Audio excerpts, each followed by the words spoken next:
Welcome to English Avenue, where English becomes exciting. Today, we start the thrilling journey of one of history's most controversial figures, Adolf Hitler. Love him or hate him, his story is filled with dreams, failures, ambition, and power. From a small boy with big dreams to a man who changed the world forever, this is the story of Adolf Hitler like you've never heard before. Are you ready? Grab your headphones, sit back, and let's dive into this incredible tale that will improve your English and keep you hooked till the end. It all started on April 20th, 1889, in a small town called Braunau am Inn in Austria. A baby boy was born to Alois and Clara Hitler. They named him Adolf. No one knew this little boy would grow up to shake the world. As a child, Adolf wasn't special. He loved playing outside, drawing pictures, and imagining a big future. But life wasn't perfect. His father, Alois, was very strict. Alois wanted Adolf to study hard and get a government job just like him. But Adolf had a different dream. "I want to be an artist," he would tell his mother. Clara, his mother, loved him deeply and supported his dream. But she couldn't change Alois's mind. Adolf's childhood was full of fights with his father. His father would shout, "Art is not a real job," and Adolf would stay quiet, hiding his tears. When he was 13 years old, his father died suddenly. Some people thought Adolf would feel free, but losing his father left a hole in his heart. Adolf started skipping school. He was once a good student, but now he didn't care. Teachers would say, "Adolf is smart, but he is lazy." All he wanted to do was draw. After finishing school, Adolf packed his bags and moved to Vienna, the capital of Austria. He was so excited. "Vienna is the city of art. I will become a famous painter here," he thought. He applied to the Academy of Fine Arts, a big art school. But when the results came, his heart broke. He didn't get in. The school told him, "Your work is not good enough." Adolf felt humiliated. "I'll try again," he said. But the next year, the school rejected him again. He was devastated. Without school or a job, Adolf's life became hard. He lived in tiny, dirty rooms and sometimes slept on the streets. He painted postcards and sold them to tourists for a little money. Why is life so unfair? He often thought. During this time, Adolf's mother passed away. He was alone and angry. He started to blame other people for his failures. "It's not my fault," he would say. In 1914, everything changed. World War I started, and Adolf saw a chance to make his life meaningful. He joined the German army. He loved being a soldier. "Finally, I am part of something big," he thought. Adolf was brave in the war. He carried messages across dangerous battlefields and received 2 medals for his courage. But in 1918, Germany lost the war. Adolf was furious. "Our leaders betrayed us," he shouted. He felt Germany needed someone strong to bring it back to power. After the war, Adolf returned to Germany. The country was in chaos. People were poor and hungry. Many were angry about the war's end. Adolf saw this as his opportunity. He joined a small political group called the German Workers' Party. Adolf was a powerful speaker. When he spoke, people listened. His words were full of anger, passion, and promises. "Germany will rise again," he would say. Slowly, more and more people started following him. Adolf changed the name of the group to the National Socialist German Workers' Party, also known as the Nazi Party. He designed their symbol, a red flag with a black swastika. "This will become the most powerful symbol in the world," he declared. His speeches became famous. Thousands of people came to hear him. They believed in his dream of a strong Germany. But Adolf's ideas were dangerous. He blamed certain groups of people for Germany's problems and wanted to make Germany only for Germans. After World War I, Germany was in big trouble. People had no jobs. Food was expensive, and many families were hungry. The country had to pay a lot of money to other nations because they lost the war. Germans were angry and sad. Adolf Hitler saw this pain. He told the people, "It's not your fault. I know who is to blame." His words gave people hope, but they also made them angry at others. Slowly, Adolf became a popular name. Adolf worked hard to grow his party. He held big meetings and gave loud, emotional speeches. "Germany can be great again," he shouted. People clapped and cheered. They believed in his dream. In 1923, Adolf tried to take control of the German government by force. This was called the Beer Hall Putsch, but it failed. Adolf was arrested and sent to jail for 9 months. While in jail, Adolf wrote a book called Mein Kampf, which means My Struggle. In this book, he wrote about his ideas. He said Germany needed to become powerful and that certain groups of people were the enemy. The book became popular, and many Germans started to believe in his ideas. After getting out of jail, Adolf worked even harder. The Nazi Party became stronger. By 1933, Adolf Hitler was chosen as the Chancellor of Germany, the country's top leader. This was the start of a new chapter. Adolf promised jobs, a strong military, and a bright future. The people trusted him, but they didn't know what he was planning next. As Chancellor, Adolf made many changes.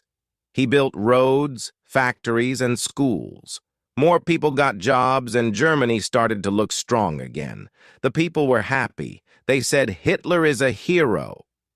But behind this success, Adolf had dangerous plans. He controlled newspapers, radios, and schools. People were told, "You can only believe in Adolf Hitler." Those who didn't agree with him were punished or sent to prison. Adolf created a strong army called the SS and a group of young boys called the Hitler Youth. They trained to fight and spread Nazi ideas. Everywhere in Germany, people saw the swastika flag. It became the symbol of Adolf's power. Adolf's speeches became even more powerful. He would say, "Germany is the best. We will rule the world." Crowds cheered and shouted, "Heil Hitler!" In 1939, Adolf made his boldest move. He ordered his army to invade Poland. This act started World War II.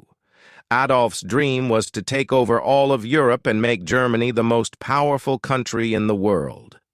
At first, Adolf's army won many battles. They were strong and well-trained. But as the war went on, things started to go wrong. Adolf had made too many enemies. While the war was happening, Adolf was doing something terrible. He wanted to remove all Jewish people and others he thought didn't belong in his vision of Germany. This was called the Holocaust, one of the darkest chapters in human history. Millions of innocent people were killed in camps. By 1944, Germany started losing the war. Adolf's enemies, like the United States, the Soviet Union, and Britain, were too strong. Bombs fell on German cities, and the people who once called Adolf a hero began to lose hope. Adolf became paranoid. He trusted no one and spent most of his time hiding in his bunker. By 1944, Adolf Hitler's dreams of ruling the world were falling apart. His army, which once seemed unstoppable, was now losing battles everywhere. The Soviet Union, one of his biggest enemies, pushed the German army back from the east. At the same time, American and British soldiers attacked from the west. German cities were bombed day and night. Families lost their homes, and the people began to turn against Adolf. Why did we follow him? Many asked. But Adolf didn't give up. He sat in his bunker, giving orders to his generals. "We will not surrender," he shouted. But deep inside, even Adolf knew the war was lost. In early 1945, Adolf stayed in a bunker deep underground in Berlin. The bunker was cold and dark, but it was safe from bombs. Inside, Adolf spent his time planning, though there was little hope left. He was not alone. His most loyal followers were with him, including his girlfriend, Eva Braun. Eva had been by his side for many years, though Adolf kept their relationship private. She loved him, even in his darkest days. Outside the bunker, the sound of gunfire grew louder every day. The Soviet army was getting closer to Berlin. "The end is near," whispered his advisors. Leaders from other countries begged Adolf to surrender.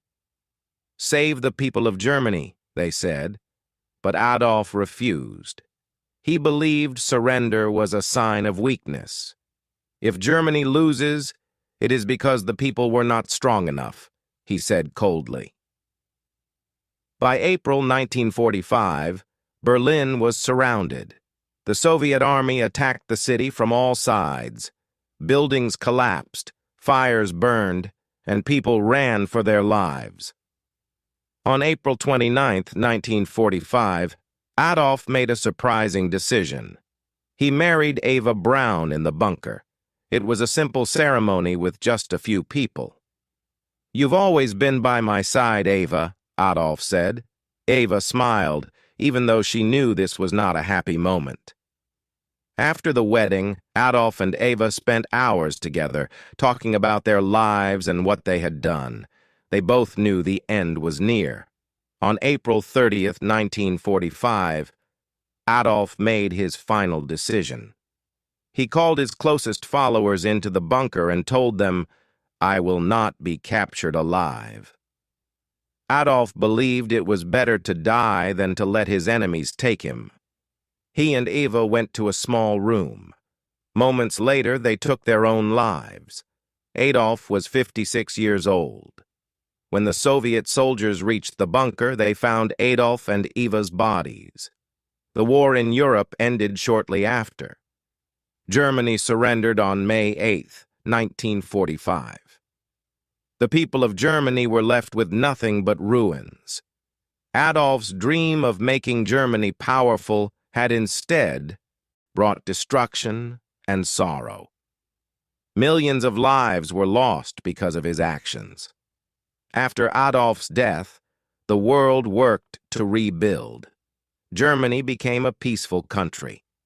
People remembered the horrors of the Holocaust and World War II to ensure such events never happen again. Today, Adolf Hitler's name is a reminder of the dangers of hatred, unchecked ambition, and misuse of power. Finally, his story teaches us, every decision we make shapes our future. Adolf's choices led to pain and loss, not just for him, but for millions of others. This reminds us that every action, no matter how small, matters. We must choose wisely and always think about the impact our decisions have on others, and importance of compassion and unity. Hate and division only tear people apart. The world is a much better place when we come together, respect each other, and work towards peace. Life is too short for anger and judgment. By being kind and understanding, we can create a future filled with hope, not regret. So remember, choose love over hate, humility over pride, and unity over division. These simple lessons can make our world a better place. This was the story of Adolf Hitler, a man whose life changed the world forever. It's a story of dreams, power, and the mistakes that led to tragedy. Remember, history is not just about the past. It teaches us how to build a better future.